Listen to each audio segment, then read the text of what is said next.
Have you had a cork tainted wine before? It's been a long time, but yes. Okay, so you know what it smells like? Like wet cardboard. Like cardboard or moldy newspaper or something like that.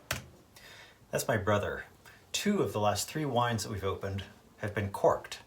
And it's crazy because the wine business has gotten pretty smart about preventing cork taint. Fortunately, and to my brother's amazement and delight, I was able to fix both wines so we could actually enjoy them. It was super quick and easy, and in this video, I'll show you how I did it.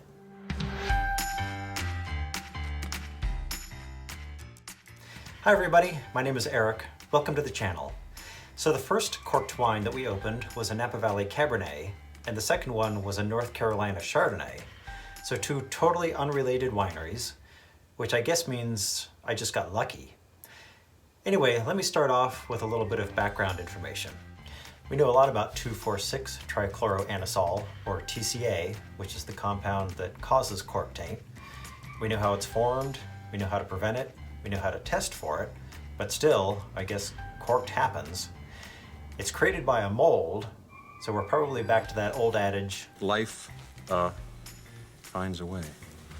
It takes only a teeny tiny amount of TCA to ruin a wine. Most people can detect TCA at levels between 4 and 6 parts per trillion. Fortunately, it's not toxic at those levels, just really unpleasant. How do you fix a corked wine? Well, all you need is a little bit of cling wrap. Any brand will do. It turns out that TCA has a super strong affinity for polyethylene, and cling wrap is just polyethylene film. So grab some cling wrap, shove it in the wine, and the TCA will stick to it. What I had on hand was the store brand from Walmart, and it works just fine. Specifically, what I did was to tear off 2 sheets about 18 inches long, crinkle them into lines so I could shove them through the neck of the bottle. Then I let it sit for 2 or 3 minutes, mixing a few times during that period, and that's it.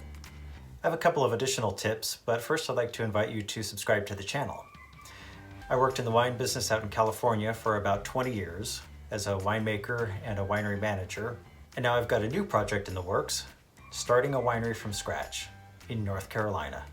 Yep, that's why I've been drinking North Carolina Chardonnays. It's research. If all goes according to plan, in the next week or so, I'll be closing on an abandoned farm in the Appalachian Highlands that I'll be turning into a winery. It'll be a process, but it'll also be an adventure, and I'd love for you to join me. Please subscribe so you don't miss any of it. Okay, 3 final tips for removing cork taint.